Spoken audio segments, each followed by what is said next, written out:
Well, good morning, Tom. How are you? This is to say welcome to Hamble Point on a cold October. In fact, it's November. The first day of the winter has actually come. You can see Orion behind us, and I'm going to show you the rigging and see how it all set up. And pleased to see you again. Looking forward to seeing you in a couple of weeks' time. Right, now there, Tom, you can see her with the mast forward, and I'll go and show you how it's set up. Now you're looking at the port shroud, and you can see up there that we've got a plate which has got the running backstay that goes all the way down to the back, and then the block and tackle arrangement goes down to the chain plate at the side. And this is the starboard shroud coming down here, and you can see the arrangement at the bottom. It's a block and tackle with a jammer onto the chain plate there, and then from the plate you've got the running backstay going down through a turning block at the transom, up through and underneath, and it's just down along there, and then it attaches to this block and tackle which runs along the back of the trampoline. So it's from the back, underneath the beam there, just comes along onto that block and tackle, and the block and tackle's held on at the front there where we do the adjustments. These are in fact Tornado main sheet blocks, and then there's a little blue rope there right at the front and goes on out to the front up there and ties on to give us the loading, to give us the pull. Now here's the starboard shroud again. You can see here this is the jammer, the block and tackle. It comes through the bottom of the jammer, around a turning block, and then it'll go across to the winch, which is just here, so that we can actually winch the, when we're canting, we can actually winch it across. What's also on here, which is unusual, is that we got a Wishard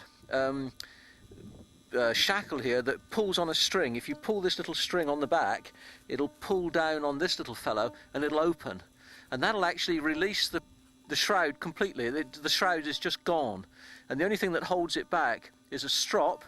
It's 1.5 meters long, and this strop goes between the actual bottom of the shroud actually onto the chain plate itself. So when you pull this little string, the shroud will let go, bang, 1.4 meters, and the mast will cant over 40 degrees. To get at this little string, you can either reach in under the boat, or if you come around the side, you'll see the string actually sits out and it's just held in by a bit of tape, and that's on the side of the boat, so when you're upside down you can actually give it a pull.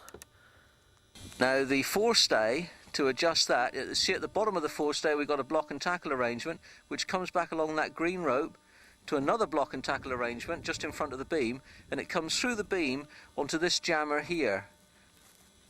So let's show you that in colour. There's the forestay coming down onto a plate, onto the top block, and then down to the lower blocks on the bottom of the pole here. And the pole is actually welded so that this A-frame, or the dolphin, the pigeon striker, or whatever they call it, the seagull striker, is solid.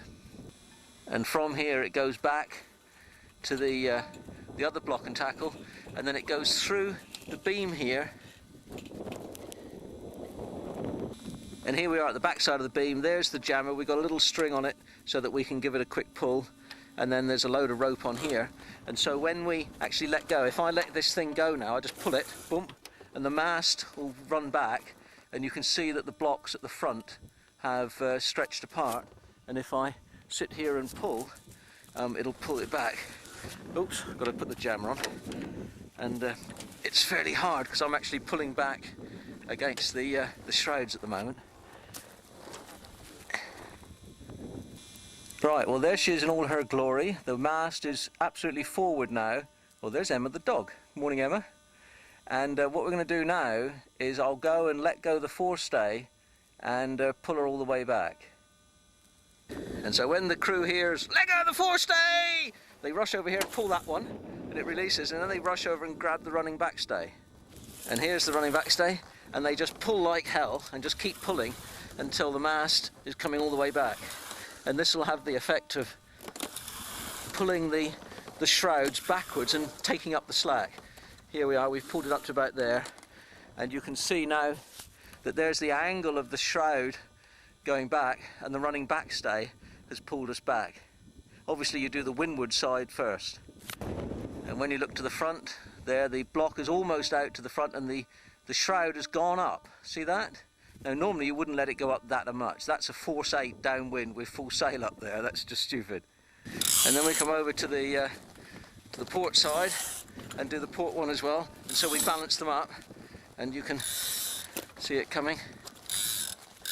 And now, if you look at the front, you can see that the blocks, they've gone block to block now. So now we're at full extension, which is more than we would normally use. This is extreme. We'd only go about half this amount normally.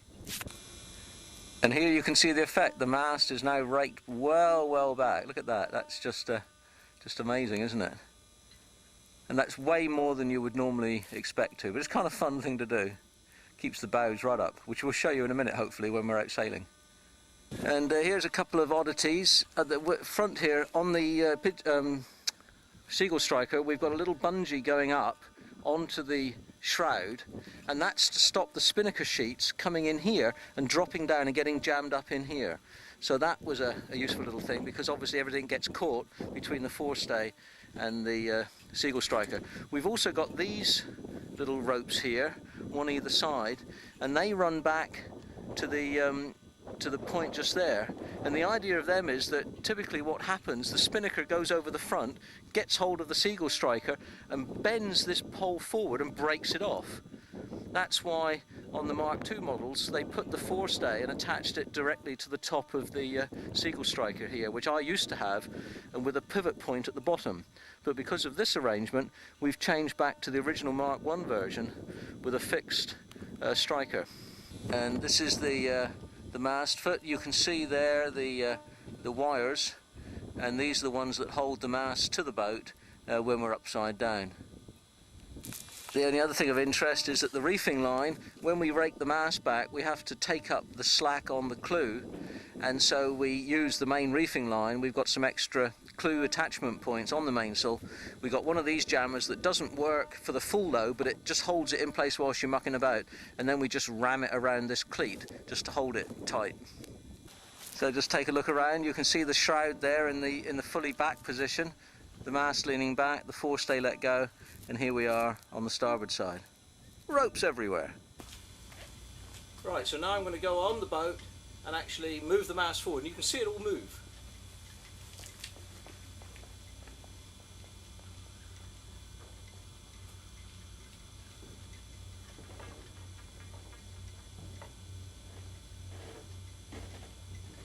So we let go of the running back stays.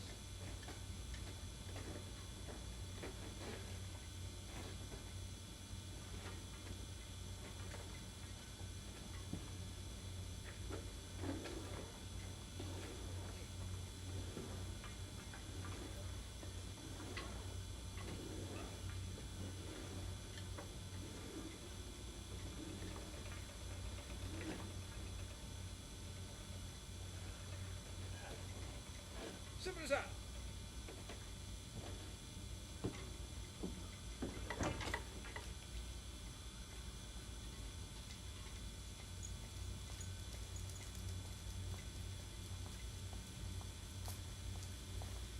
Anyway, hope you enjoyed that, Tom. What can I say other than we're going out sailing now, so we're going to get some footage out on the water, and I'll make some stills of this as well, so you can sit and look at them and study the pictures. And got any queries, I'll see you in a couple of weeks' time. Bye for now. See that? This is Alistair. Good morning, Alistair. Morning. Say hello to Tom Grossman. Hi Tom, how you doing?